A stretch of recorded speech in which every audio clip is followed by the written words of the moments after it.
উপস্থিত জন্ম মৃত্যু নিবন্ধন জাতীয়তা ও চারিত্রিক সনদের মতো নাগরিককে সেবা দেওয়ার ক্ষমতা দেওয়া হয়েছে আঞ্চলিক নির্বাহী কর্মকর্তাদের। দীর্ঘদিন আটকে থাকার পর যাচাই বাছাই শেষে নিবন্ধনের কাজ শুরু করেছেন তারা। এই বিষয়ে বিস্তারিত জানাতে নগরীর ৭ নম্বর ওয়ার্ড থেকে যুক্ত হচ্ছেন সহকর্মী ফয়সাল করিম। ফয়সাল, অনেকদিন বন্ধ থাকার পর তো আবার চালু হয়েছে, নিশ্চয়ই এই ক্ষেত্রে চাপ বেড়েছে।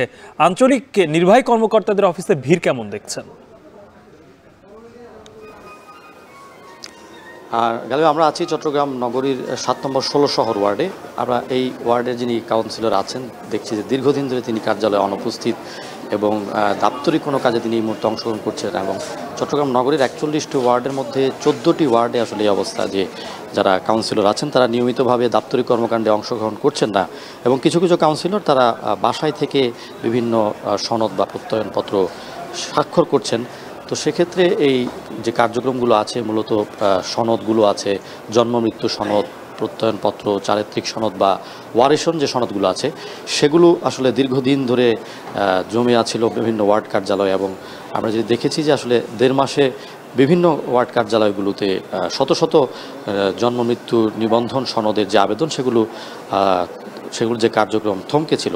তো সেই কথা বিবেচনায় নিয়ে চট্টগ্রাম সিটি কর্পোরেশনের যে কর্মকর্তারা আছেন তারা সিদ্ধান্ত নিয়েছেন স্থানীয় সরকার মন্ত্রণালয়ের যে নির্দেশনা অনুযায়ী যে চট্টগ্রাম সিটি কর্পোরেশনের যারা আঞ্চলিক নির্বাহী কর্মকর্তা আছেন তারা এখন থেকে এই জন্ম মৃত্যু নিবন্ধন সনদ কিংবা যে ধরনের সনদগুলো সাধারণত দেয়া হয়, ওয়ারিশন সনদ, চারিত্রিক সনদ বা জাতীয়তা সনদ, সেগুলো নিবন্ধনের দায়িত্ব তারা পেয়েছেন এবং তাদেরকে ক্ষমতা প্রদান করা হয়েছে আলাদা করে তাদের জন্য মোবাইল নাম্বার খুলে, যেখানে জন্ম মৃত্যু সনদের জন্য যে আলাদা করে ওটিপি লাগে সেই ওটিপি চালু করতে তাদের জন্য আলাদা মোবাইল নাম্বার নিবন্ধন করা হয়েছে। এবং তারা বিভিন্ন ওয়ার্ড কার্যালয়ে যাচ্ছেন। গত দুদিন ধরে তারা বেশ কয়েকটি ওয়ার্ড কার্যালয় ঘুরে ঘুরে সেখানে যেই জন্ম মৃত্যু সনদগুলো জমেছে সেগুলো যাচাই বাছাই করছেন এবং যারা স্থানীয় ওয়ার্ড কার্যালয়ের সচিব আছেন তাদের সাথে কথা বলে সেই নাগরিকদের তথ্য যাচাই বাছাই শেষে সেগুলো স্বাক্ষর করছেন।